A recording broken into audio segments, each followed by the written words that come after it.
తపస్సు కాలం, ఆధ్యాత్మిక వసంతకాలం. క్రీస్తునందు ప్రియులారా, తపస్సు కాలములోనికి ప్రవేశించాము. నేడు విభూది బుధవారము. విభూది మన నుదిటిపై ధరించి, ప్రభువా మాపై దయచూపండి, మా పాపముల నుండి మమ్ము రక్షించండని గొంతెత్తి దీనతతో ప్రార్థిస్తున్నాము. దైవ కృపకై అర్థిస్తున్నాము. ప్రియులారా, కథోలిక శ్రీసభ 40 దినాల తపస్సు కాలములో కేవలం రోజులు లెక్కించుకోవడానికి కాదు, మనలో అవసరమైన హృదయ శుద్ధికై ఆహ్వానిస్తుంది. మనమేం చేయాలి? ప్రార్థన, ఉపవాసం, దాన ధర్మాలు నియమనిష్టతో ఆచరించాలి. ఎవరో చూస్తున్నారని కాదు, ప్రభువే చూస్తున్నాడని ఆచరించాలి. దేవునిపై ఆధారపడే ఈ ప్రయాణాన్ని సాగించాలి. ప్రియులారా, విభూది మనం మనుషులమని జ్ఞాపకం చేస్తుంది, పరివర్తనకు ఆహ్వానిస్తుంది. మన విశ్వాసాన్ని ప్రకటించడానికి కారుణ్య క్రియలతో ప్రాయశ్చిత్తం కోసం పిలుస్తుంది. క్రీస్తుతో ఐక్యం కావాలని, రక్షణ పొందాలని మేల్కొల్పుతుంది.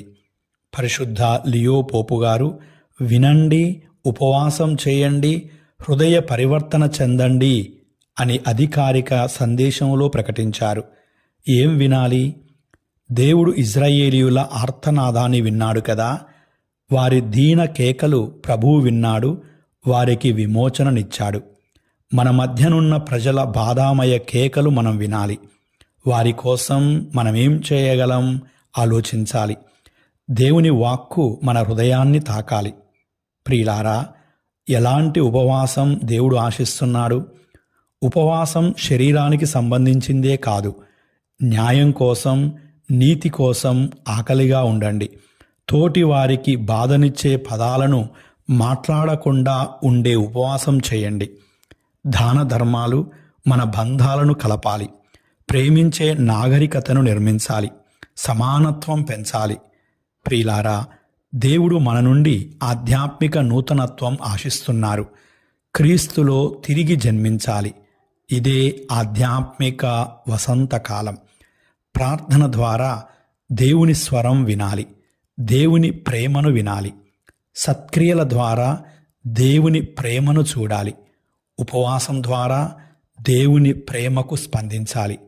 ప్రియులారా, నేడే రక్షణ కాలం, నేడే దేవుని కృపాకాలం. క్రీస్తునందు నూతన జీవం పొందుదాం. దేవుడు మిమ్మందరినీ దీవించి ఆశీర్వదించి కాపాడునుగాక. ఆమేన్.